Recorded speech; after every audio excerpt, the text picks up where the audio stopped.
नमस्कार दर्शकों, स्वागत है आपका हमारे इस खास कार्यक्रम में। आपको जैसा कि पता ही है कि आज डबल हेडर रखा है आईपीएल वालों ने। तो पहले मैच का प्रीव्यू तो हमने कर ही लिया, हमारे चैनल पर अवेलेबल है, जो पंजाब किंग्स और रॉयल चैलेंजर्स बैंगलोर के बीच खेला जाएगा मोहाली में।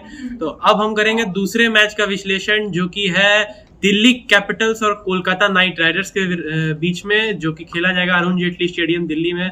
क्या लगता है गोपाल जी, दिल्ली का अभी तक खाता खुला नहीं है, अभी तक 5 मैचों में खाता खुला नहीं है। पॉइंट्स टेबल में बिल्कुल वो शून्य उनके जीत पर एक तरीके से है। 5 जी, और अभी रिसेंटली तो उनके डगआउट में चोरी भी हो गई जी, एक तरीके से 16 बल्ले चोरी हो गए। David Warner, Mitchell Marsh, Philip Salt, Yash Dhull के 5 बल्ले चोरी हो गए। तो एक तरीके से समस्याएं उनके कम होने का नाम ले रही है एक तरीके से।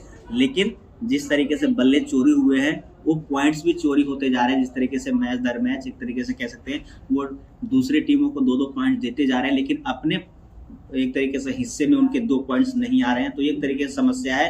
लेकिन आज दिल्ली में मुकाबला है, दिल्ली में भी उनके 2-3 मुकाबले हुए हैं, वो हार गए हैं। लेकिन आज दिल्ली में मुकाबला है केकेआर के अगेंस्ट। तो देखना होगा कि केकेआर जिस तरीके की टीम है, बल्लेबाजी में बात करें, गेंदबाजी में बात करें, तो आज दिल्ली का मैदान जो स्पिन फ्रेंडली माना जाता है, वहां पे तो उनके स्पिनर और डराने का काम कर रहे हैं। बात करें सुयश शर्मा की, वरुण चक्रवर्ती की और सुनील नारायण की, तो ये तिगड़ी है एक तरीके से जो डराने का काम कर रही है। तो ऐसा नहीं है कि हाँ, जिस टीमों से आप हारे हैं वो एक तरीके से कमजोर टीम थी या मजबूत टीम थी। ये भी उसी श्रेणी में है कि अगर आप उनसे नहीं जीत पाए हैं तो इनसे भी आसानी से नहीं जीत सकते। ये तो जरूर है, बड़े बड़े खिलाड़ी जरूर है मैं, लेकिन उनको परफॉर्मेंस डिलीवर करना पड़ेगा। डेविड वार्नर तेजी से रन बनाने पड़ेंगे। मिचेल मार्श जिस तरीके के ऑलराउंड प्रदर्शन के साथ वो आए थे, उसी तरीके का परफॉर्मेंस उनको करना पड़ेगा। वहीं बात करें पृथ्वी शॉ की, पता नहीं वो कब जिम्मेदारी के साथ पारी खेलते हुए नजर आएंगे, ये देखना होगा। जी बिल्कुल। और कोलकाता नाइट राइडर्स भी पिछले मैच भले ही उन्हें मुंबई इंडियंस के सामने हार का सामना करना पड़ा था, लेकिन वेंकटेश अय्यर की वो पारी बिल्कुल यादगार रहेगी। 104 रनों की जो शानदार पारी उन्होंने खेली थी, कहीं ना कहीं उन्हें किसी दूसरे बल्लेबाज का साथ नहीं मिला, जिसके कारण जो टोटल है वो उतना आगे नहीं बढ़ा, 185 तक ही रहा। एक तरीके से कह सकते हैं एक बल्लेबाज शतक मारे और टीम 200 तक भी ना पहुंच पाए, तो इस बात से अंदाजा लगा लीजिए कि टीम को साथ नहीं मिला एक तरीके से, और हार भी गए मुकाबला। वो शतक भी बेकार गया। आपको याद होगा 2008 में पहला मुकाबला आरसीबी और केकेआर का, जहां ब्रेडन मैककलम ने 158 रन की पारी खेली थी, और उसके बाद इतने सालों के बाद, 15 सालों के बाद एक तरीके से वो दूसरा शतक आया केकेआर की तरफ से, वो हार गए। और इस बीच कोलकाता नाइट राइडर्स के गेंदबाजों ने 11 शतक कंसीड 11 शतक कंसीड कर दिए थे, लेकिन एक भी शतक बनाया नहीं था। तो हाँ, शतक जरूर गया, बेकार गया, कोई दिक्कत नहीं। लेकिन वेंकटेश अय्यर फॉर्म में है, ये अच्छी बात है। लेकिन क्या जेसन रॉय को मौका देते हुए नजर आ रहे हैं मैं? जी बिल्कुल, मुझे लगता है कि अब जेसन रॉय को मौका देना चाहिए, क्योंकि रहमतुल्लाह गुरबाज जो है उन लय में नजर नहीं आ रहे। लेकिन मेरा बस एक ही सवाल है कि विकेट कीपिंग कौन करेगा फिर कोलकाता नाइट राइडर्स के लिए? कह सकते हैं कि विकेट कीपिंग का क्या है, हाँ, लिटन दास अगर आएंगे तो वो एक तरीके से विकेट कीपर। लेकिन लिटन दास भी आप एक फॉरेन प्लेयर का नाम बता रहे हैं, तो फिर किसी दूसरे फॉरेन प्लेयर को बैठना पड़ेगा, या जेसन रॉय या लिटन दास। अगर जेसन रॉय अगर नहीं होते तो एक तरीके से किसी विकेट कीपर को नीचे से करवाना होगा, नहीं तो एक तरीके से कह सकते हैं या तो शेल्डन जैक्सन को एक तरीके से करवाना होगा, नहीं तो एक तरीके से दूसरे विकल्प को देखना होगा। लेकिन लिटन दास अगर आते हैं, वो भी ओपनिंग है, और उनका एक तरीके से 2022 में T20 में रिकॉर्ड भी बेहतरीन है। स्ट्राइक रेट ऊपर है बहुत। बांग्लादेश के लिए भी बात करें या बांग्लादेश प्रीमियम लीग जो हुई थी उसमें बात करें, तो उनका बतौर ओपनर बेहतरीन रिकॉर्ड है। तो उन पर एक तरीके से दाव खेल सकती है केकेआर की मैनेजमेंट। लेकिन जिस तरीके की आपने विकेट कीपिंग की बात की, बिल्कुल इंपॉर्टेंट है वो कौन सी वो क्रम करने वाले हैं। लेकिन एंड्रे रसल लगातार कंसर्न बने हुए केकेआर के लिए, उनका बल्ला कब चलता हुआ नजर आएगा?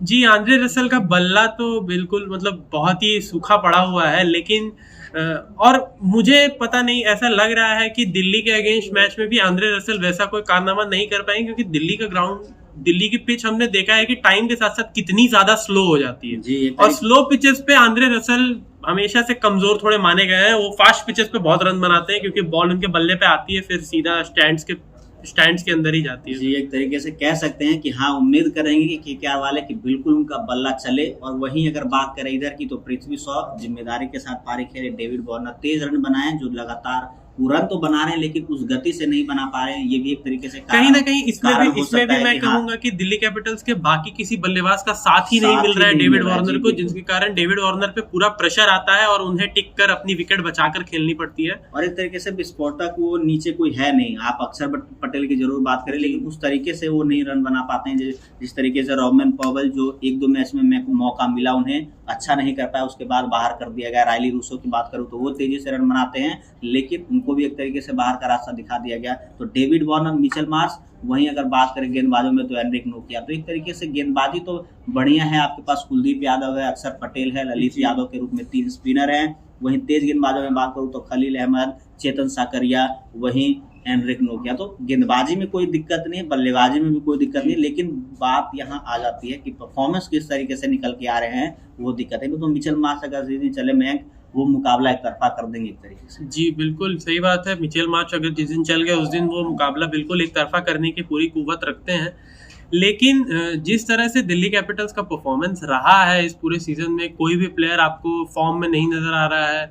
कहीं ना कहीं पृथ्वी शॉ पर बहुत सवाल उठ रहे हैं, और आपके जितने भी प्लेयर्स हैं, मुझे लगता है डेविड वार्नर को एक दफा फिलिप सॉल्ट को ट्राई करना चाहिए। जी, एक तरीके से वो भी, और विकेट कीपर का वो विकल्प देते हैं। अगर आपके पास एक तरीके से अगर वो नहीं आते हैं तो नीचे से अगर यह जो ईशान पोरेल हैं, उनका नाम ईशान पोरेल, जो विकेट कीपिंग करते हैं, अगर वो एक तरीके से उनको बिठाकर फिलिप सॉल्ट से अगर आप ओपनिंग करवाएं एक तरीके से, वो अच्छा विकल्प हो सकता है। और अच्छा वो करते हुए हैं। अगर बात करें बिग बैश की, और जो इंग्लैंड की जो घरेलू क्रिकेट होती है T20 में, वहाँ पे अगर वो बात करें तो वहाँ अच्छा करते हुए नजर आए थे।